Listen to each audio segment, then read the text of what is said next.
Bienvenue dans Be Back, le podcast qui accompagne ceux qui traversent une épreuve de santé, pour soi ou pour un proche. Je suis Suzanne Loriou, spécialisée en épreuves de santé, patiente experte et créatrice d'un accompagnement qui s'appelle Éléments.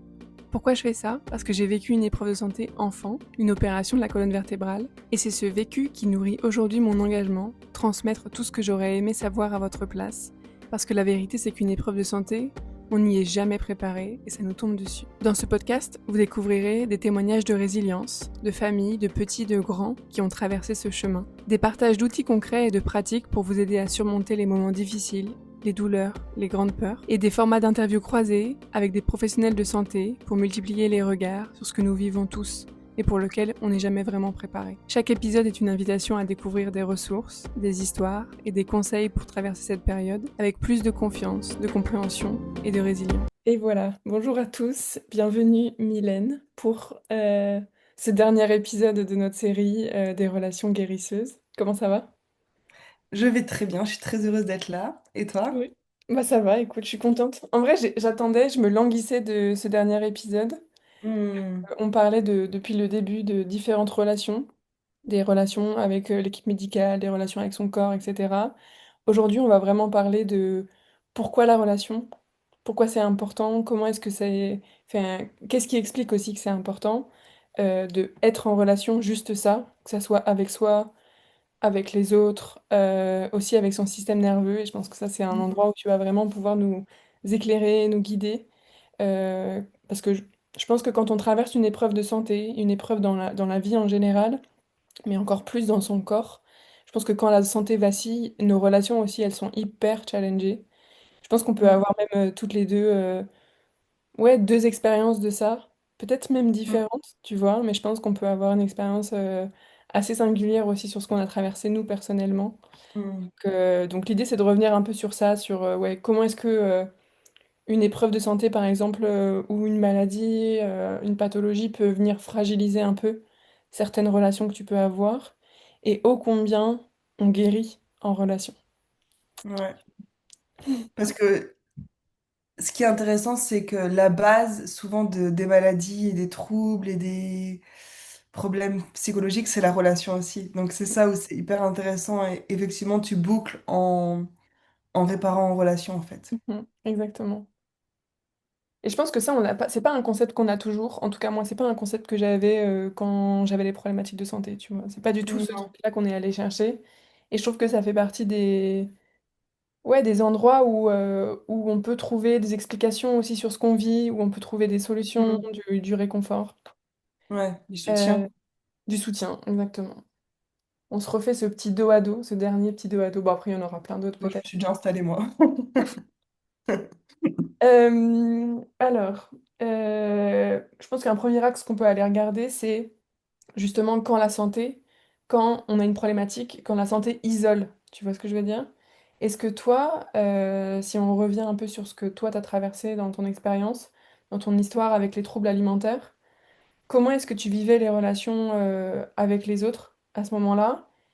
Et est-ce que tu te sentais isolée? Comment ça s'est passé pour toi? Euh, Bah, en fait, bon là c'est déjà hyper intéressant parce que enfin, j'ai déjà plein de trucs avec le système nerveux qui me viennent, mais en gros quand tu vas mal, euh, quand t'as des douleurs et tout ça, c'est sûr que tu as envie de te protéger et tu as envie de t'isoler. Donc moi c'est vrai que à l'adolescence, j'avais des amis, je me suis jamais complètement isolée parce que bah, moi, de base, j'ai un attachement anxieux, on pourra peut-être développer un peu plus après, mais moi, j'ai vraiment besoin du lien à l'autre. Mais par contre, voilà, les week-ends, je sortais pas trop. Quand j'étais ado, enfin, c'est vrai que quand j'ai commencé à avoir mes troubles alimentaires, je faisais du sport, mais voilà, je faisais pas non plus. J'étais assez casanière et je me rappelle surtout de ma mentalité où je pensais beaucoup que les animaux valaient mieux que les hommes. Enfin, voilà, j'avais beaucoup d'histoires qui tournaient comme ça en boucle. Et je m'étais vraiment créé mon petit monde intérieur pour me dissocier, pour me déconnecter quand j'étais en cours ou quand j'étais dans des situations où, dans la voiture, des situations où j'étais vraiment en difficulté.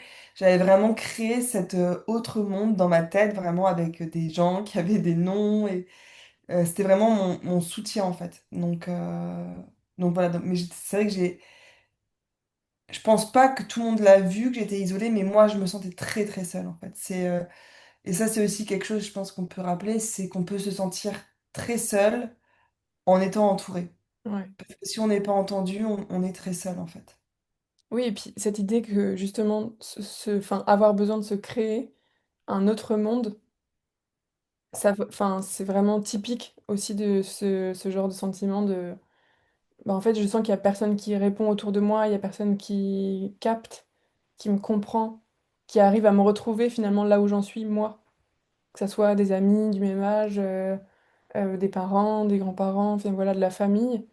Comme si il y avait plus d'endroits où j'arrivais à me retrouver avec les autres finalement. Je suis obligée de créer quelque chose. Ouais, c'est exactement ça. C'est mes besoins qui n'ont pas été assez écoutés à un moment euh, par les gens qui s'occupaient de moi.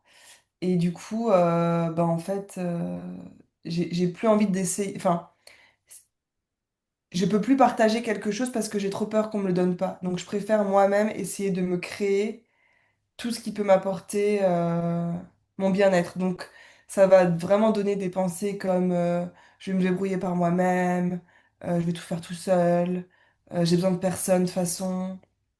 Et ça, c'était vraiment des pensées que j'alimentais, quoi, moi. Mhm. Oui, donc il y avait Et vraiment cet enfermement qui s'est peut-être créé d'une manière un peu sournoise. Tu l'as pas senti, il n'y a pas eu un moment en particulier qui t'a fait genre comme te refermer, mais c'était vraiment, enfin, ça a été, ouais, au fur et à mesure, tu as commencé à sentir qu'il y avait moins d'interactions possibles ou qu'elles étaient dangereuses entre guillemets, dans le sens où, bah, en fait, c'était encore le risque de pas être vraiment connecté, quoi. ah ouais, vraiment, je pense que ouais, mon système voyait ça vraiment comme du danger. Donc, je disais à tout le monde que ça allait bien et voilà. Et puis, on me disait que de toute façon, l'adolescence était difficile, que on n'était pas bien dans son corps à l'adolescence. Donc voilà, en fait, enfin, on me créait des réponses, donc je les adoptais, quoi. Ouais, et on en parlait tout à l'heure avant d'enregistrer de cette période-là de l'adolescence. Ouais, C'est vrai, je pense que nous a tous et toutes marqués. ouais, c'est exact. Singularité quand même. Ouais. Et Inter- toi, du coup, comment c'était ton adolescence? Enfin... Euh, bah en fait, moi, si je me pose la question avec ce point de vue-là de les problématiques de santé qui isolent vraiment à ce moment-là, euh, je pense que moi, j'ai perdu la connexion avec moi avant de la perdre avec les autres.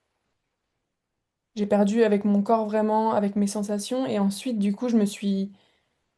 Enfin, c'est comme si c'était vraiment très très compliqué physiquement parlant, même d'avoir de la connexion avec les autres.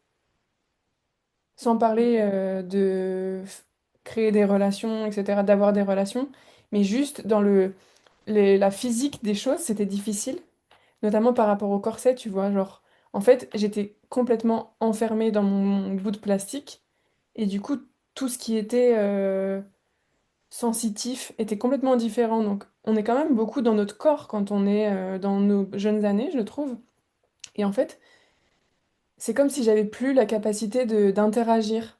J'avais plus la capacité d'aller vers l'extérieur de moi. Et du coup, ça a impacté beaucoup mes relations.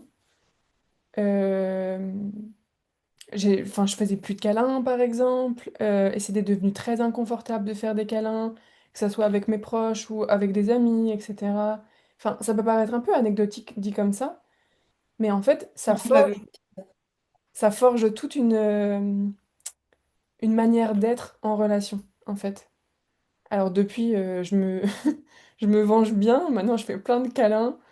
Et ouais, j'allais dire, j'impose des câlins à toute ma famille, etc. Mais j'ai commencé à vraiment réintégrer le câlin. Et ça a vraiment forgé ma manière de faire et d'être en relation. Et puis, je pense qu'il y a une autre chose qu'on peut dire sur ça, c'est que pour le coup, moi, la maladie, elle m'a isolée géographiquement aussi des autres. Parce que j'ai dû être à l'hôpital. Donc j'étais pas... moi je viens d'un tout petit village, donc j'ai dû quitter mon petit village, mon collège, tous mes amis. pour être ailleurs avec des gens complètement différents pendant des mois. Donc ça, automatiquement, ça isole déjà de fait. Mm. Et puis quand on revient dans cette vie normale, dans la vraie vie, ben il n'y a plus jamais rien qui est la même chose en fait. Donc moi, Mm. je pense que j'ai perdu beaucoup de d'amis, beaucoup de connexions parce que j'étais différente, parce que ce que je vivais n'était pas ce que eux vivaient dans leur quotidien. Et puis oui, enfin, ouais, franchement, on n'est pas sans rappeler qu'au collège, on est quand même super difficile aussi et que ce qu'on traverse tous, je pense que c'est difficile, alors que les gens aient un peu de place pour penser à ce que toi tu vis. Enfin, genre, il y a personne, j'ai pas eu l'impression qu'il y a personne qui avait vraiment compris ce que moi j'avais traversé. Et, Mm. euh, et ouais, je pense que j'étais assez surprise quand même au collège en revenant que la vie ait continué comme ça pour eux. Tu vois ce que je veux dire? Ouais, Et du tout à coup, fait. genre, c'est drôle, je perds ma voix du coup. Et hyper, ouais, c'était hyper traumatisant en fait d'avoir perdu toutes les connexions, tous ses amis. Alors ils étaient là, ils étaient encore là, mais la connexion, elle était complètement différente.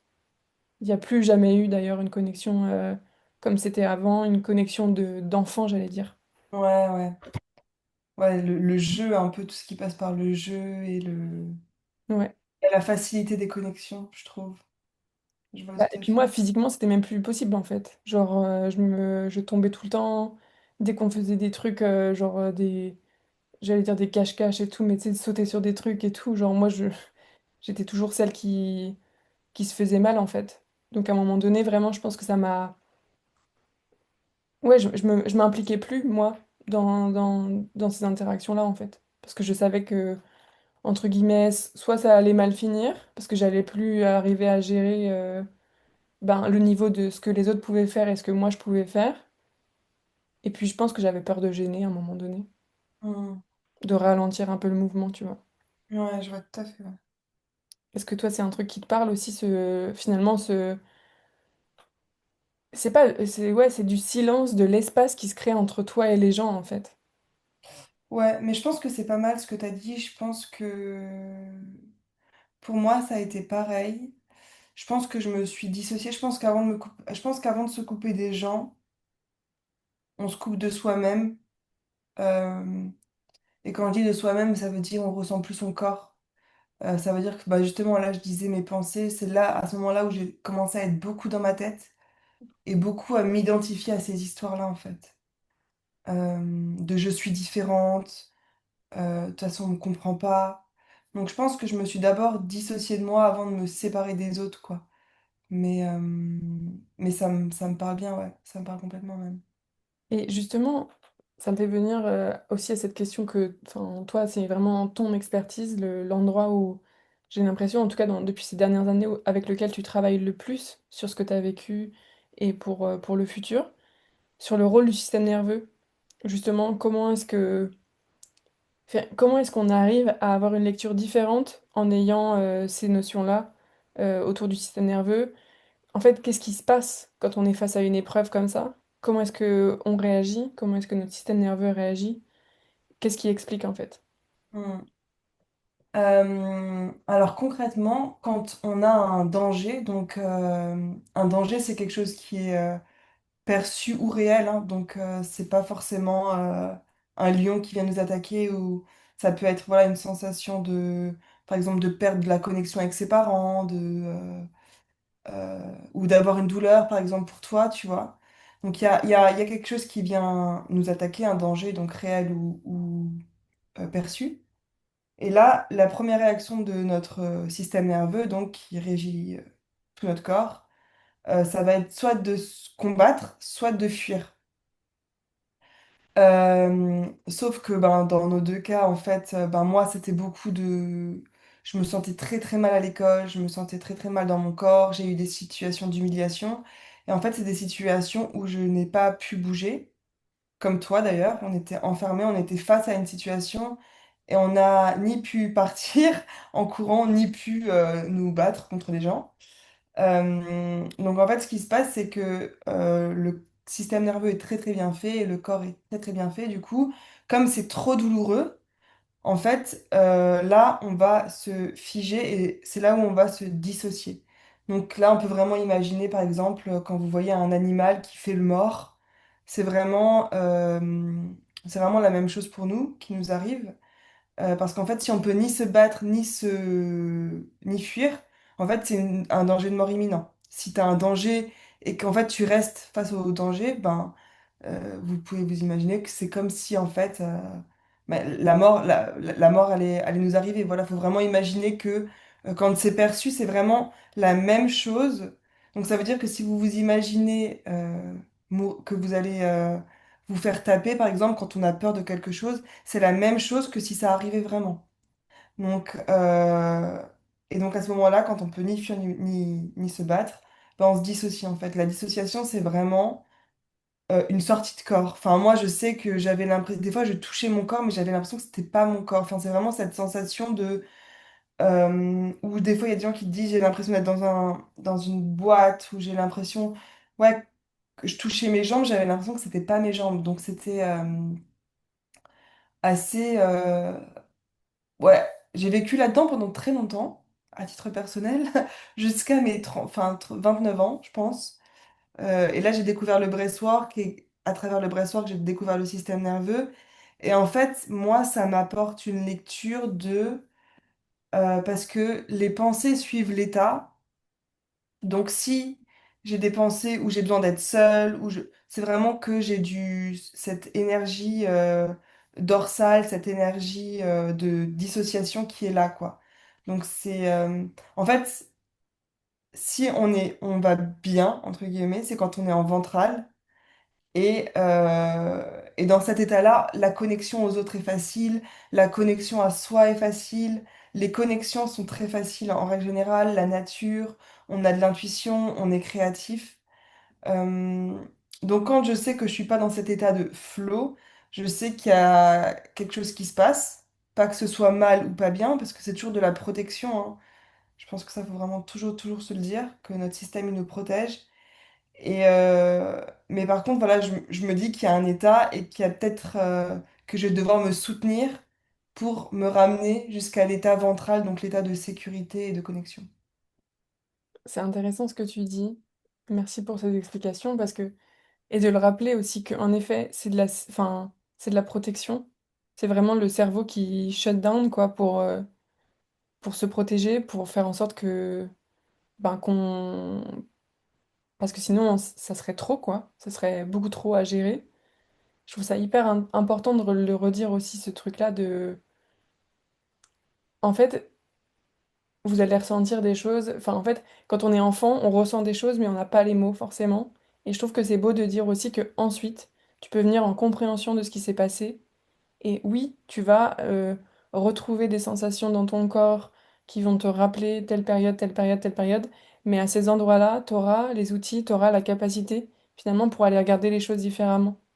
Et je trouve que le Mm. breathwork, enfin, en fait, ta rencontre avec le breathwork, c'était un peu ce début du chemin, quoi. C'était ce début du chemin, ben, quand je me suis rendu compte vraiment que j'avais du mal à... que ça me faisait peur. J'avais peur de rester allongée pendant 1 heure à respirer. Et là, je me suis dit qu'il y avait quand même quelque chose que je pouvais aller explorer là-dedans, quoi. Et pendant ma formation de breathwork, du coup, on a eu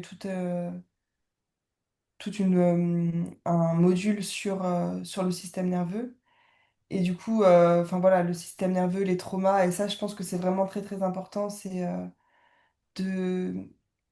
Il y a des moments, il y a des choses qui nous sont arrivées, même étant tout petit, même étant tout bébé, qui ont des répercussions sur notre vie d'adulte, sur notre vie d'ado, sur notre vie d'adulte. Et c'est pas, des fois on me dit, ah mais c'est remuer les cadavres du passé ou des choses comme ça, mais c'est pas ça la question. La question, c'est vraiment juste d'arriver à mieux vivre et de mieux comprendre. Parce que quand on est enfant et qu'on se sent bloqué, c'est tragique en fait. Un enfant, même un chien, hein, vous le voyez, hein, moi je vois ma chienne, elle rencontre un autre chien, elle se secoue après. Elle a peur, elle se secoue. Je lui dis qu'elle a mal fait quelque chose, elle se secoue. En fait, les énergies doivent sortir. Et nous, il y a des moments dans notre vie où ces énergies, on les a gardées à l'intérieur.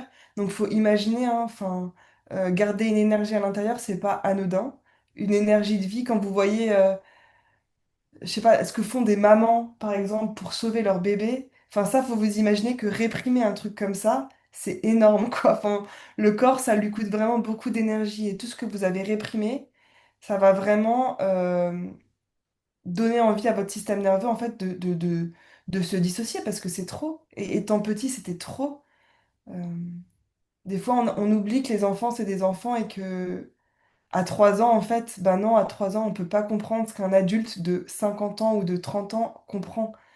À 3 ans, on n'a aucune capacité. Enfin, Du coup, en fait, on essaye de faire grandir les enfants trop vite et en fait, pour eux, c'est trop. Il y a trop d'infos ou pas assez de câlins, pas assez de soutien. Ben, on se dissocie tout simplement. Ouais, on peut très vite finalement être envahi par ses émotions et tourner en Mm. boucle avec des pensées, etc. quand on est Et être enfant, seul, en ado. fait. Ouais. Parce que Et quand on commence à être avec les pensées et être seul, ça peut être très, très traumatisant. Si on nous aide pas à sortir de la boucle, en fait. mm, C'est ça le pire. ça, je pense que ça nous parle pas mal à toutes les deux aussi. Ça va Mm. parler à beaucoup de gens. Ouais. Ces boucles-là qu'on s'est fait quand on était plus jeune, parce qu'on ne comprenait pas et qu'on avait besoin finalement de combler les espaces où il n'y avait pas de compréhension, ou enfin, on avait besoin de sécurité en fait. Donc on l'a créé d'une manière ou d'une autre. Et c'est vrai que tout ce qui est autour des croyances, c'est aussi des croyances de protection qu'on a pu avoir. Moi, je t'ai déjà raconté ce truc de quand j'étais ado, je me disais souvent, ok, il y a un jour ça va et il y a un jour ça va pas.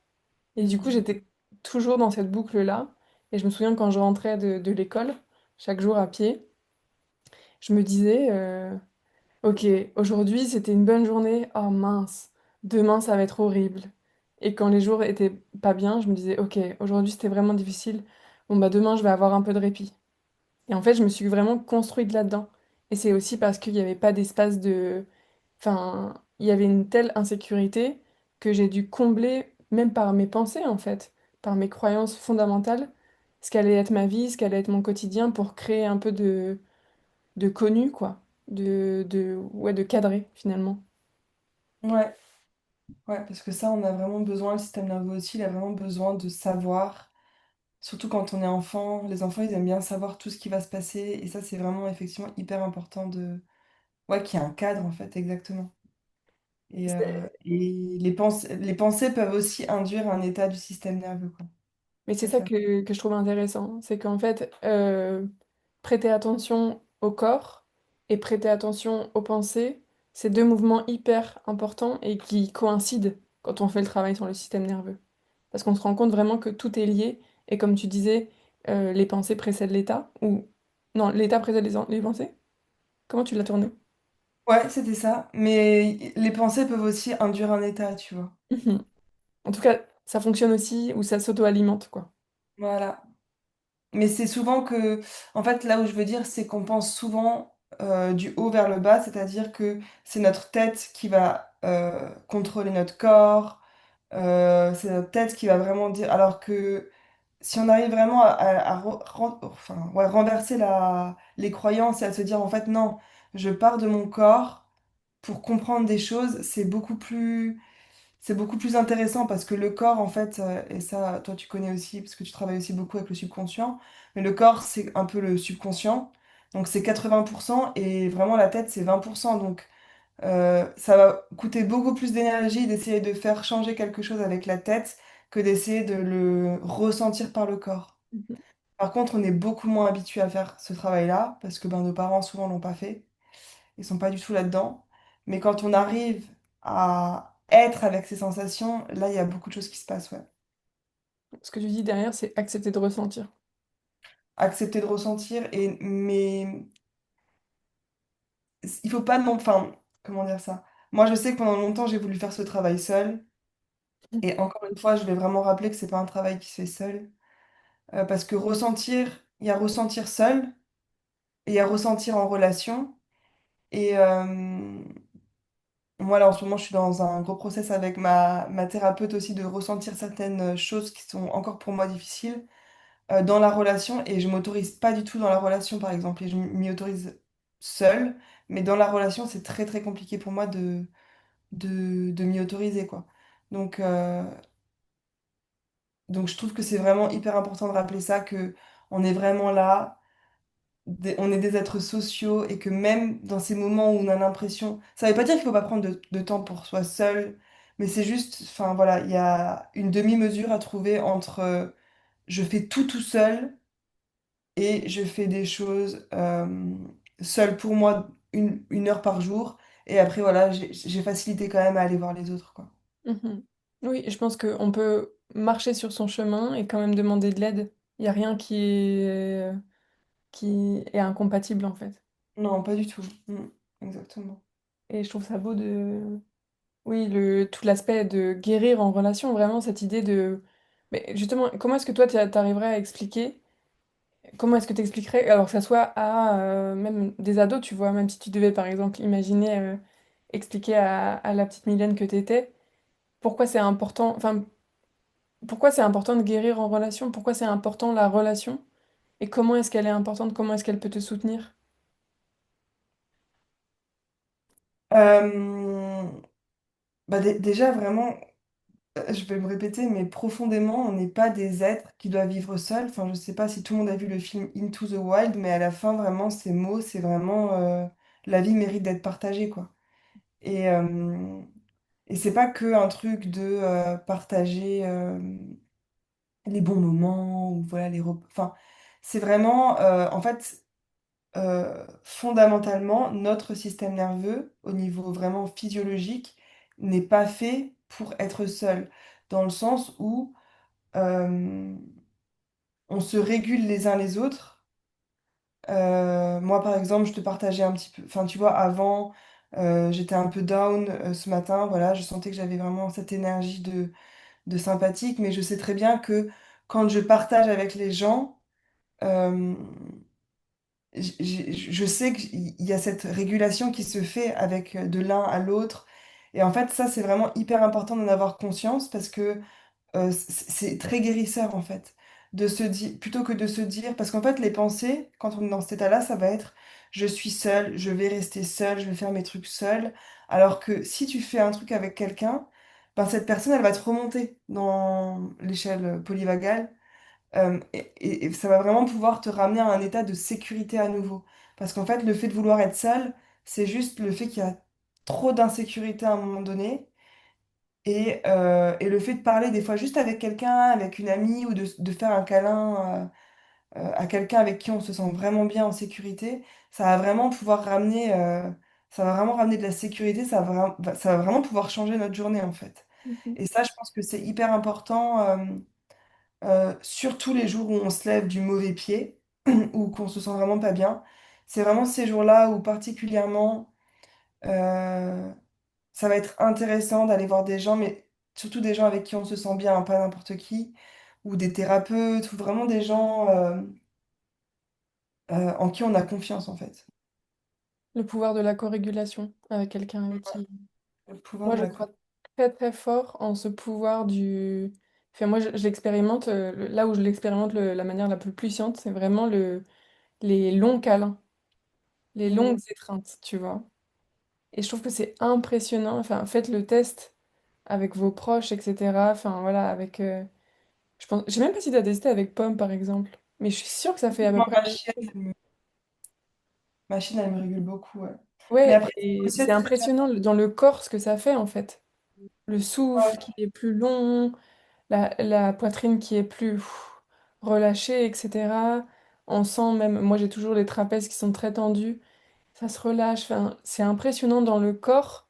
Et en effet, en fait, cette co-régulation par l'étreinte, ouais, par le câlin, je trouve que ensuite tu le vois direct, l'impact, enfin l'effet bénéfique sur tes pensées, sur Mm. la sécurité, le niveau de sécurité dans lequel tu es. Et du coup, aussi ton niveau d'action après. Enfin, tu vois, ton niveau d'action dans le monde, de faire.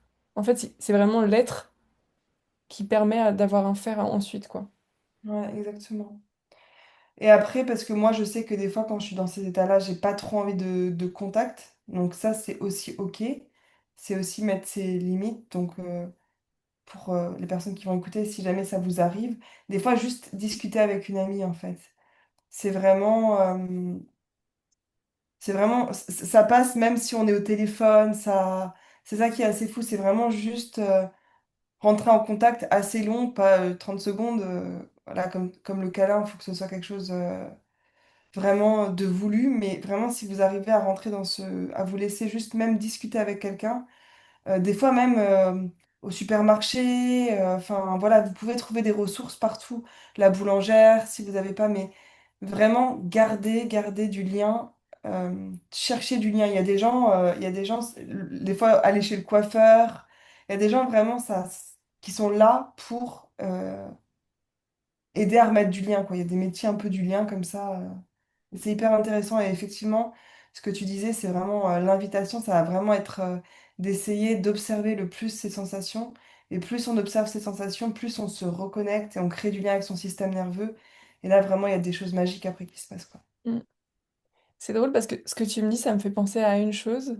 Et je me rends compte en fait que il y a quelques années, j'arrivais vraiment pas à reprendre des relations comme je l'aurais voulu, à un niveau de connexion que je m'autorisais, etc. Et c'est vraiment passé aussi par une première étape de connexion à moi et de Mm. compréhension de comment moi je peux mieux comprendre ce que je ressens. Ah, mais je me vois penser comme ça, ok, etc., etc. Et cetera. Et en fait, enfin, tu vois, le, comme tu disais, l'observation des ressources, etc. Moi, je l'ai eu dans un premier temps à mon niveau, juste de moi à moi. Et c'est dans cet état-là où j'avais plus de connexion de moi à moi que ça a permis une ouverture différente aux autres. Moi, je vais souvent parler du toucher, enfin du toucher et des odeurs. Pour moi, c'est à peu près Mm. les trucs qui fonctionnent le mieux sur moi. Je sais plus à quel âge, donc j'étais encore à Paris, je faisais mes études. Je m'étais écrit une petite liste. Ça s'appelait, enfin, je crois que je l'ai toujours, donc elle s'appelle toujours comme ça. La liste des petites choses qui me font du bien. Et en fait, c'était des trucs, enfin, bateaux, entre guillemets, mais c'était surtout des trucs de toucher. Donc, par exemple, mettre tel jean ou mettre telle chemise, parce que je savais que le toucher sur mon corps, ça allait me mettre tellement en sécurité, tellement bien, qu'ensuite j'allais pouvoir exister dans le monde, que j'allais pouvoir me connecter après. Et sans ça, enfin, moi, je suis vraiment sur ce côté de les choses que je mets sur mon corps, c'est hyper important. On en parle aussi avec les huiles, etc. Mais il y a vraiment ce truc de sentir et toucher. Moi, je m'habille de manière instinctive le matin. Je sais pas comment est-ce que vous vous habillez, mais moi, je sais, enfin, j'ai appris au fur et à mesure de me dire, ok, maintenant, je sais que aujourd'hui, j'ai besoin de telle matière sur mon corps, ou j'ai besoin de, enfin, après, moi, je connais ma garde-robe, mais j'ai besoin de tel t-shirt, parce que je sais qu'il me fait cette sensation-là. Et je sais que c'est de ça dont j'ai besoin. Et ce que j'ai remarqué, c'était vraiment cette compréhension-là aussi de moi-même qui me permet ensuite d'être en relation avec les autres. Je sais pas si c'est un truc que toi aussi t'as traversé, même par rapport aux troubles alimentaires par exemple. Euh, Moi, je pense que ça s'est fait un peu ensemble. Après, c'est hyper intéressant parce que il y a beaucoup d'exercices pour le système nerveux, pour se reconnecter à soi qui sont, c'est vraiment, ça passe vraiment par les sens, hein, parce que les sens, c'est une super voie pour ressentir en fait, sans que ce soit trop violent. C'est assez doux de regarder quelque chose qui te fait du bien, de sentir une odeur qui te fait du bien, de voilà, et entendre ce qu'il y a dans ton environnement. Moi, je pense que j'avais toujours un truc avec les odeurs, mais je pense quand même ouais, que ça s'est peut-être recommencé aussi par les odeurs. Moi, pas trop par le toucher. Le toucher, c'est venu la dernière année, là, je dirais. Euh, mais moi, je pense que j'étais comme, enfin, comment dire ça? J'avais quand même très très envie de ressentir, j'avais cette envie viscérale de ressentir mon corps, quoi. J'avais cette envie de que ce soit agréable pour moi parce que quand je courais, c'était désagréable pour moi. Il y avait que quand j'étais dans l'eau où je sentais et qu'en fait mon corps était en, en apesanteur, enfin pas porté par une autre substance. Donc j'avais vraiment envie en fait, j'avais l'impression que moi, tous les jours, mon corps était lourd. Donc, c'était vraiment mon premier objectif, c'était vraiment ça, je crois, de retrouver de la légèreté dans mon corps, en fait, de retrouver ouais, de la fluidité dans mon corps, vraiment. Ça me parle de ouf ça. Hmm. De Et pour ouf. toi, J'aime la le suite pouvoir a de été l'eau. très... très intéressant. Ouais. Je me suis posé la question, enfin, ça m'a interrogée tout à l'heure, ça m'est passé par la tête. Est-ce que toi, en tant qu'infirmière, il y a quelques années, tu avais observé des familles ou des patients qui, enfin, en fait, qui s'isolaient dans la maladie, tu vois? Et comment est-ce que tu le comprenais à l'époque? Euh, les gens s'isolent. Alors c'est très rigolo, c'est très très intéressant ça d'ailleurs. Je pense que c'est hyper intéressant. Vraiment culturellement, on voit vraiment des cultures. Genre j'avais beaucoup de familles. Enfin, j'avais beaucoup. J'ai eu des familles type roumaines ou des choses comme ça, ou des familles africaines ou des choses comme ça, où tu vois déjà que nous, avec notre culture française, on est en mode waouh, il y a beaucoup trop de monde qui vient. Et en fait, eux, ils ont vraiment ce truc de garder le lien.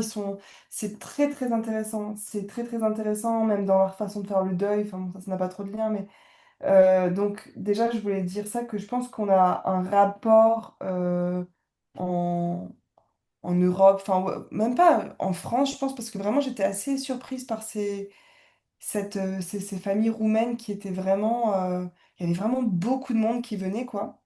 Le pouvoir de la communauté? Ouais, ils étaient beaucoup plus liés à la communauté.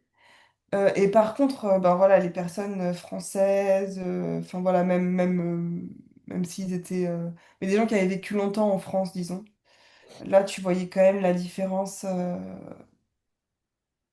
assez isolée. Il y avait toujours la famille proche qui venait, mais après, c'était souvent douloureux pour tout le monde parce que beaucoup de tabous autour de la mort, de ce qui va passer. Enfin, tu voyais vraiment que c'était très, très, c'était un peu forcé souvent. J'ai assisté à un mariage quand même, quand j'étais en... Enfin, parce que moi, du coup, je vais quand même replacer, j'étais... Là, je parle beaucoup de mes expériences de quand j'étais en service d'oncologie, donc c'est tout ce qui est les cancers.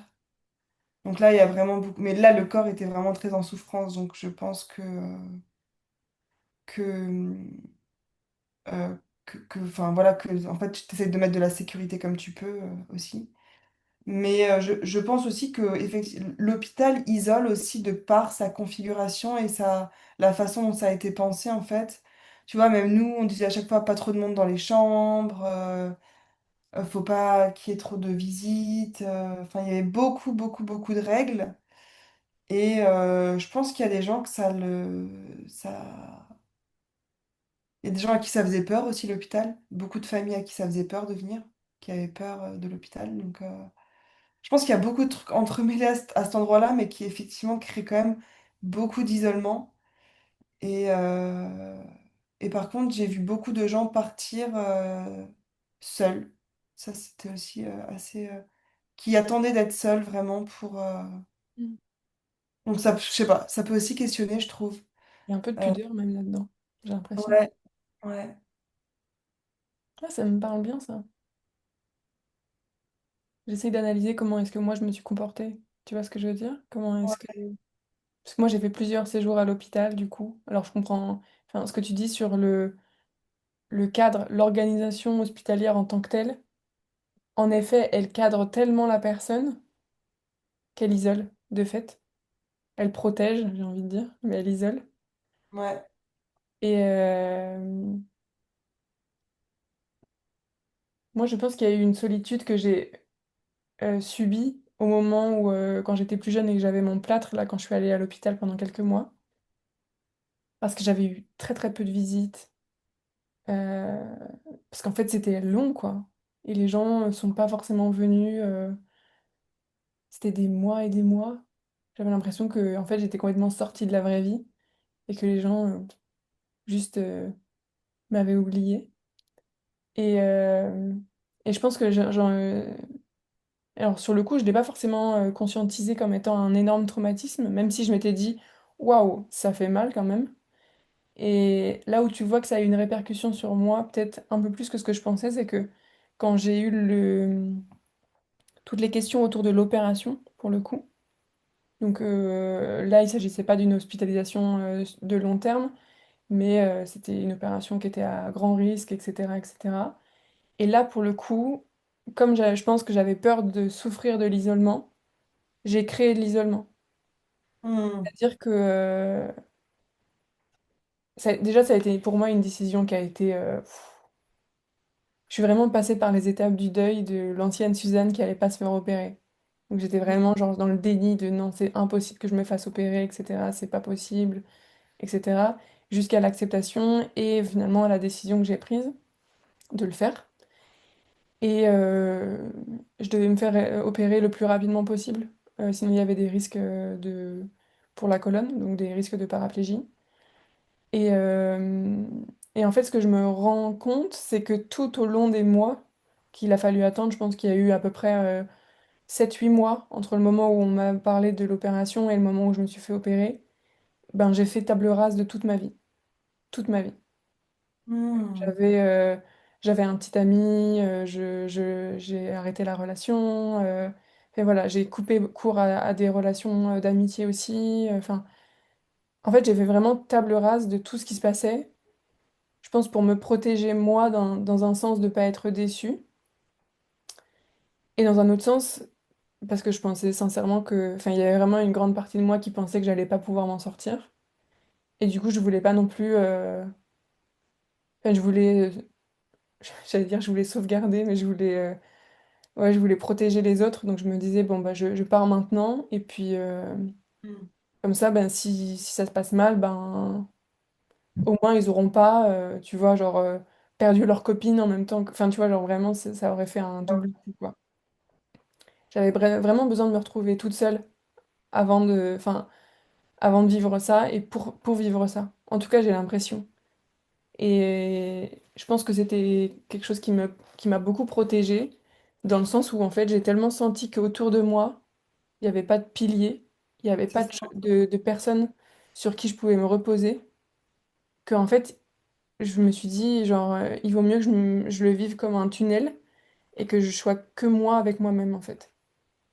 Ça me protégeait moi et ça protégeait les autres. Et je pense que, bon, ça a été un des trucs les plus traumatisants de ma vie, mais c'était vraiment de la protection, tu vois. Et donc, l'isolement, il m'a aussi...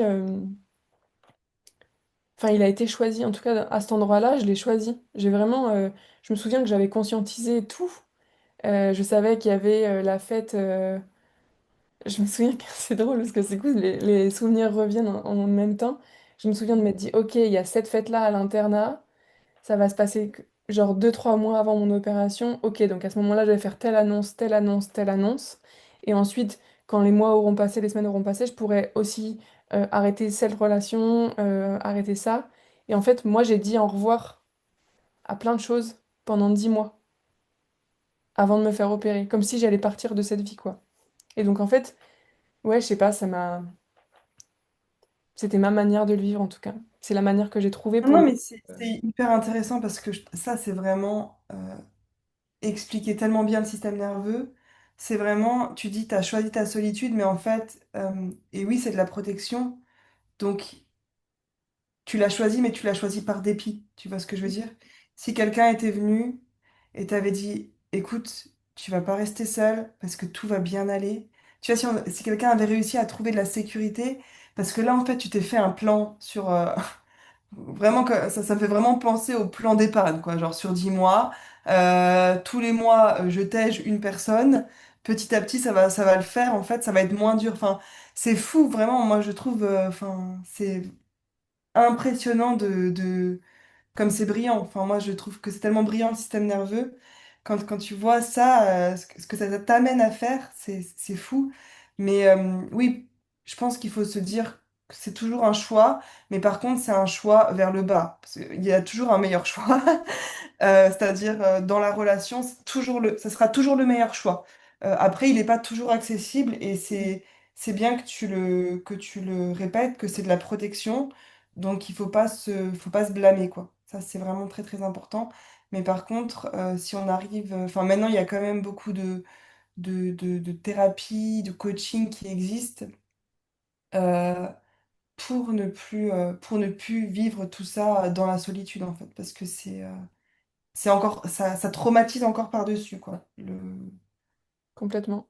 Et je pense que ça nous fait aussi nous rendre compte que le rôle des parents, des proches, mais des parents, enfin, ouais, vraiment de la petite coquille familiale, elle n'est pas toujours accessible parce qu'elle n'est pas consciente. Peut-être que les parents n'ont pas les outils, etc. Mais moi, ça fait partie de...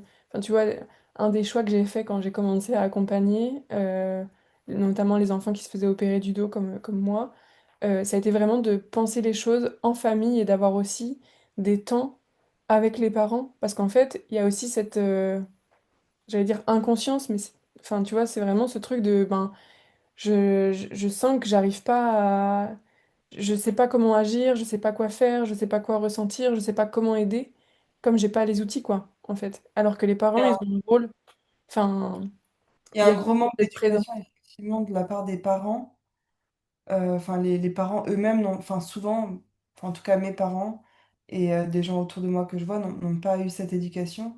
Et moi, j'ai envie de tirer le truc encore plus loin, c'est que si vous avez des enfants dans votre environnement, que vous voyez régulièrement, vous êtes responsable et vous...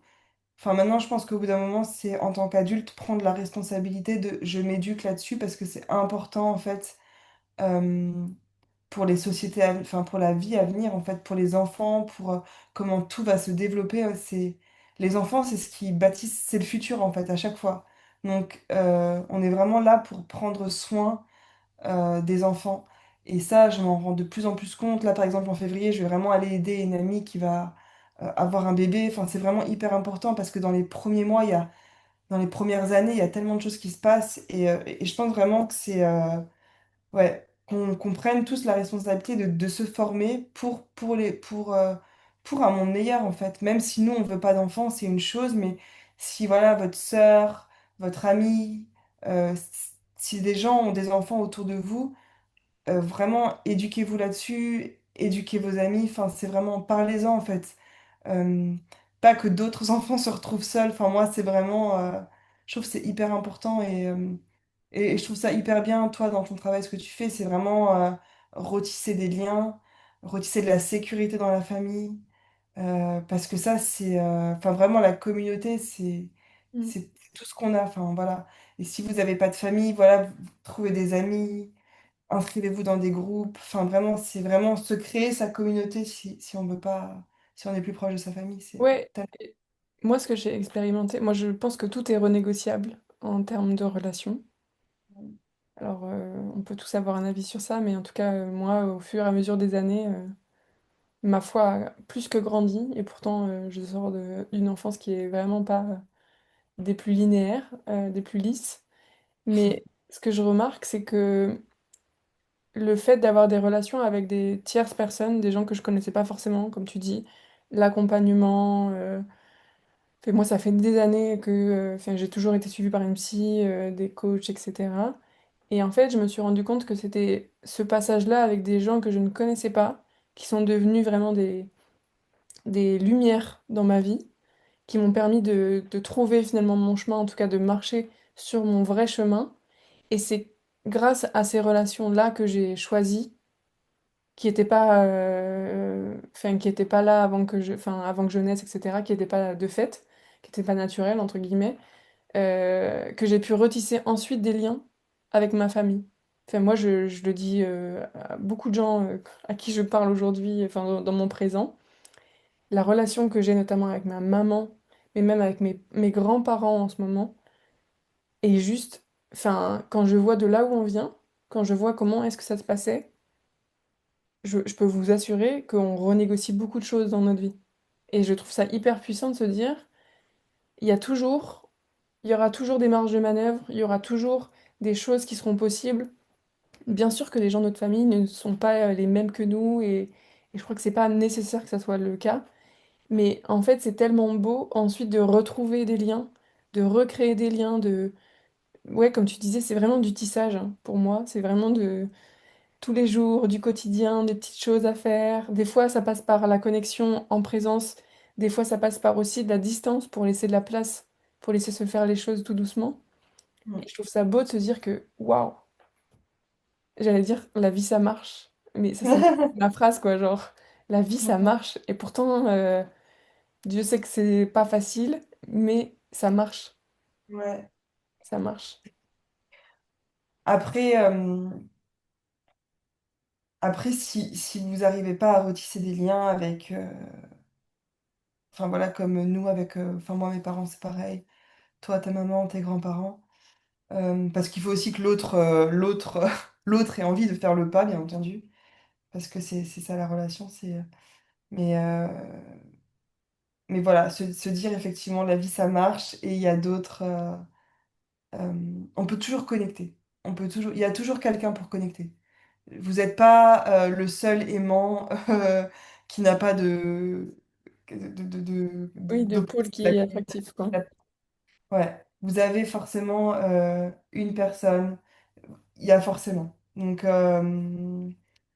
voilà, c'est y aller petit pas par petit pas et c'est très intéressant de reconstruire les relations et effectivement la thérapie et les tierces personnes aident beaucoup pour ça. Ouais, et puis c'est vraiment, je crois qu'il y a, en apprenant à se connaître, on apprend aussi qu'est-ce qu'on aime dans le lien avec les autres. Mm. Ah bah Et il y a tout ça, c'est que tes limites deviennent on dit souvent faut poser ses limites, mais au début, tu sais même pas ce que c'est tes limites. Et en fait, quand tu viens travailler avec ton système nerveux, avec tes ressentis, en fait, tes limites, elles émanent de toi au bout d'un moment, en fait. En fait, quand tu ressens ton corps, quand tu es fatigué, tu vas pas aller faire la fête jusqu'à quand tu ressens ton corps, t'as plus envie de te mettre une mine. Quand tu ressens ton corps, t'as plus envie de fumer parce que ça fait mal en fait. Ça fait physiquement mal en fait. C'est juste que quand on fait tout ça, on est déjà dissocié en fait. Quand on fait des comportements addictifs et tout, même la nourriture, en fait, c'est pas agréable en fait de faire ça. Donc,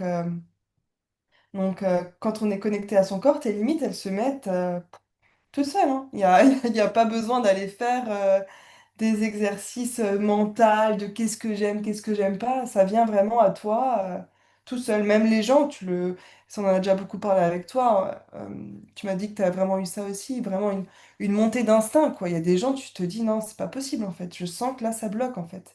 Ça bloque. Et en fait, au bout d'un moment, ben voilà, ton corps, tu l'écoutes et ça vient de lui-même, quoi. ouais.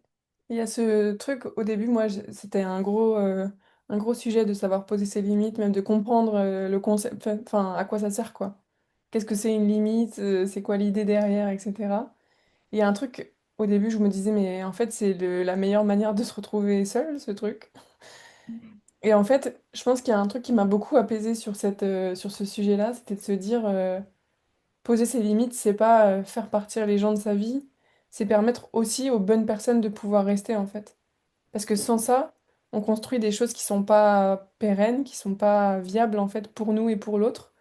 Et du coup, ben, ouais, c'est un cadeau qu'on s'offre et qu'on offre à l'autre, en fait. Mm. Faisant enfin, en tout cas, en allant regarder vers ces sujets-là. Mm. Exactement, exactement. Est-ce que tu as envie de nous partager, on a déjà pas mal dit de petits exemples, mais des petites pratiques pour s'aider ou même si on se met à la place d'un parent, par exemple, pour s'aider à reconnecter avec son enfant ou que lui-même se reconnecte avec lui, avec lui-même, avec son corps, ou qui peut-être qu'il réouvre un lien avec les autres aussi? Mm. Alors, je pense qu'on peut faire les deux en même temps, mais c'est vrai que dans un premier temps, je pense que moi, j'invite d'abord les gens à vraiment se reconnecter avec soi-même. Donc vraiment, je vais parler d'un exercice qu'on nous a fait faire et refaire, mais qui pour moi est vraiment hyper puissant, que je fais tous les matins, même si c'est que 30 secondes, mais vraiment de checker son corps, le body scan, grosso modo. Et en fait, ça va vraiment nous aider à avoir une image de plus en plus précise de notre corps. Enfin, moi, c'est vraiment, voilà, je regarde, là, il y a des tensions, et c'est pas se dire, ah, je vais faire des mouvements, ou ah, qu'est-ce que j'ai fait pour avoir ça. C'est vraiment pas chercher ni de d'où ça vient, ni de comment ça part, c'est juste c'est là, ok, et vraiment respirer avec ça, en fait. Vraiment respirer dans un truc, dans des tensions dans le dos. Moi, j'avais une période où je me réveillais beaucoup avec du dégoût, une envie de vomir. Ok, bon ben voilà, c'est désagréable. On peut se dire que c'est désagréable, hein, ça, il n'y a pas de souci, mais après, voilà, il n'y a pas besoin de chercher de remèdes tout de suite, en fait. Voilà, c'est désagréable, c'est là, ok, je respire avec. Le temps que je peux aussi, parce qu'il y a des fois des moments où c'est très très inconfortable, donc le but c'est pas d'aller ramener de la douleur là-dedans. Quand c'est trop trop compliqué, ben, ce qui peut être intéressant, c'est de vraiment commencer ça, donc ça c'est un autre tips.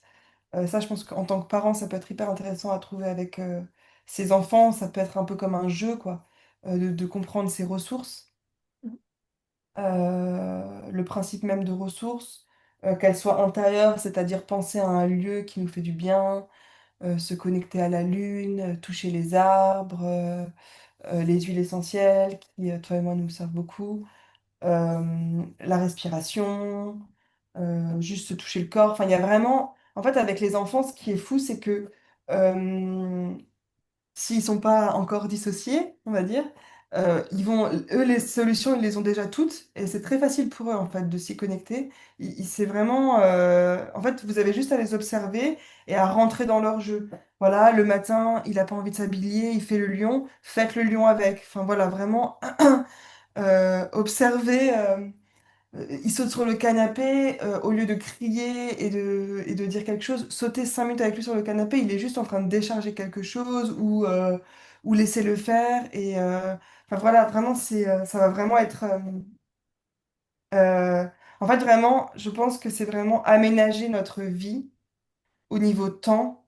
Parce qu'en fait, généralement, c'est le temps qui fait qu'on se rigidifie, qu'on devient... Donc vraiment essayer d'aménager son temps pour pouvoir faire que les choses se passent au mieux, quoi. Mais vraiment, si vous observez un enfant, il va vraiment y avoir beaucoup, beaucoup, beaucoup de tips, déjà de base. Donc vraiment le matin, moi, vraiment le body scan, si vous pouvez le soir aussi, euh, sauter un petit peu après. Au début, ça va être induire un peu des mouvements. Voilà, le shaking, je sais, enfin, par exemple, pour moi, au début, c'était pas non plus hyper évident de le faire. Ça peut être des tout petits mouvements, venir juste toucher le corps. Voilà. Moi, ça va vraiment être un travail de beaucoup passer par le corps et la respiration. Respirer en même temps qu'il y a des sensations désagréables. Et en fait, chaque moment où vous arrivez un petit peu plus à rester avec une sensation, c'est vraiment une victoire, quoi. Même si c'est 30 secondes. Et ça, on s'en rend vraiment pas compte parce que ça peut passer de 30 secondes à d'un coup après 5 minutes. Et imaginez-vous, 5 minutes, c'est énorme. Une émotion dure en règle générale pas plus de quelques minutes. Donc, en fait, si vous arrivez à rester 5 minutes avec une sensation, vous arrivez à ressentir une émotion presque d'un bout à l'autre, quoi, sans la bloquer. Donc, euh, donc vraiment, commencer par ça, je pense que c'est déjà un beau bout, sans Ouais. se, sans mettre trop d'un coup, quoi. Même si c'est vraiment que quelques secondes, ouais, c'est déjà énorme, je pense. Et je pense que c'est une bonne chose ce que tu dis, enfin ce que tu rappelles de ces petits bouts par petits bouts. Et en fait, il faut pas attendre que genre il y ait tel objectif qui soit réalisé avant telle date, etc. C'est vraiment la question enfin, et la beauté du processus, quoi. Être Ouais. au process, quoi. C'est vraiment ça. Et se rendre compte que, ah, on réagit différemment, on a plus de capacité dans ça. Même en tant que parent, on a plus de capacité d'attention, d'écoute. euh, Voir qu'on Moi, est... ma relation avec ma chienne été transformée. Avant, j'étais hyper énervée. Non, mais je m'énervais quand elle revenait pas. Maintenant, on a une relation. Maintenant, elle revient tout le temps, en fait. Même sans que je l'appelle. C'est vraiment assez fou. Et avec les gens, enfin, moi, je vois que j'ai vraiment je m'énerve plus au volant. J'ai beaucoup moins d'énervement. Comme ça, de trop plein, quoi, qui viennent. Donc, effectivement, c'est vraiment petit bout par petit bout. Le système nerveux, c'est le plus, surtout, enfin, ouais, c'est un des plus vieux systèmes du corps. Donc, c'est pas avec la tête vraiment qu'on va changer tout ça. C'est vraiment pas du tout en se disant, allez, à la fin de l'année, maintenant, ça y est, je me sens bien. Il y a ma chienne, si vous la voyez sur l'image, qui veut faire sa petite intervention. Mais voilà, c'est vraiment pas effectivement, de pas du tout se mettre d'objectifs et de juste se dire, je fais du mieux que je peux, je me connecte de plus en plus à moi et tout va bien aller et je fais confiance au processus. Mm, mm. Magnifique. Merci Et c'est pour ça. bien ce que tu disais avant aussi de reconstruire sa spiritualité, effectivement, de faire confiance. Je pense que Ça va aussi un peu avec le travail, mais ça sera encore un autre topic. Ouais, et je pense que c'est aussi quelque chose qui est de l'ordre du processus. Mm. C'est Ouais, c'est des choses, c'est du quotidien en tout cas. C'est du régulier, c'est... Ouais. ouais. Et mettez-vous des petits rituels par-ci par-là, c'est vraiment aidant. Ouais, et moi je trouve des rituels en lien. Enfin, un des trucs qui fonctionne le plus quand il y a une, euh, une relation qui est challengée, par exemple, entre des parents et des enfants, c'est vraiment recréer du lien avec un outil concret. Moi, franchement, ce qui fonctionne le plus avec les familles que j'accompagne depuis 1 an et demi, c'est ces petits roll d'huile essentielle qu'on vient mettre sous les pieds le matin, par exemple, ou sur les poignets avant d'aller à un rendez-vous médical. Ça, ça recrée de la sécurité, ça recrée de la connexion entre deux personnes qui souvent agissent, enfin, vivent un peu en parallèle, quoi, mais qui se rencontrent jamais. Ouais, Et du coup, en plus, c'est une médiation un peu neutre, tu vois, c'est quelque chose qui est, on se fait du bien, tout, enfin, ensemble, etc. Et franchement, enfin, moi, au début, je pensais pas que ça allait autant prendre dans les familles. Et en fait, je me rends compte que ça fait partie des rituels que ni l'enfant, ni les parents n'ont envie d'enlever.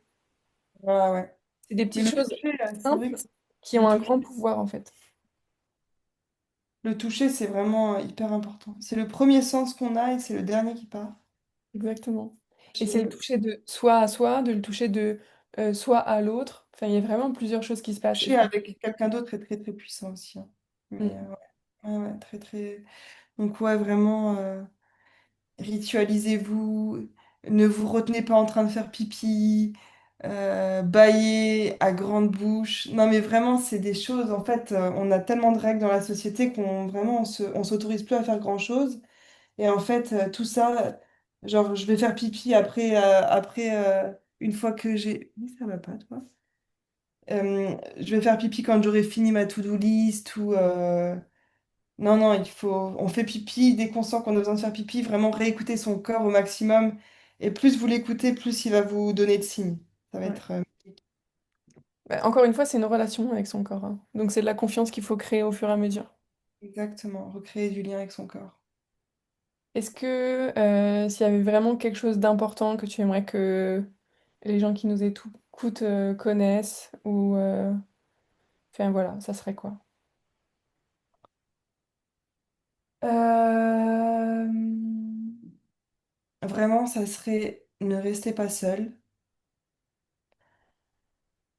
Faites des recherches sur le système nerveux ou faites-vous accompagner par quelqu'un qui est formé. Euh, Essayez de vous reconnecter tous les jours un peu avec votre corps, votre respiration. Et vraiment, petit à petit, tout petit bout, par tout petit bout, par tout petit bout. Et voilà, pas mettre de... Surtout dans des choses comme les addictions, les troubles alimentaires, enfin voilà, même euh, les gros challenges de santé. Vraiment, on y va tout doucement. Et puis, comme tu dis, on fait confiance au process. Et ouais, mais vraiment, on va petit pas par petit pas. Je pense que ça serait ça. C'était pas un seul point, mais c'est mes points Derrière, importants. c'est de comprendre que la vie, ça marche. Et la vie, ça marche. Ouais, ça, c'est une Trop belle bien. phrase. Merci, merci Milou. Merci à Et, toi. et à bientôt pour de nouvelles aventures. Exactement. Merci beaucoup pour l'invitation. C'était génial. Bye bye. Ciao. Merci d'avoir écouté Bibac. Si ce podcast vous a aidé ou touché, pensez à laisser une note ou un avis sur votre plateforme d'écoute préférée. Ça aide énormément à le faire connaître à d'autres qui traversent une épreuve de santé et pourraient en avoir besoin. Si vous souhaitez aller plus loin et bénéficier d'un accompagnement personnalisé avant et après une opération ou un traitement médical, découvrez le programme Éléments, l'aide sur mesure dont vous avez besoin pour traverser cette période avec plus de sérénité et de confiance. Pour en savoir plus ou réserver un appel, contactez-moi via le lien en description de l'épisode ou directement sur Instagram. Vous n'êtes pas seul, je suis là pour vous accompagner à chaque étape. À très bientôt dans Bibac.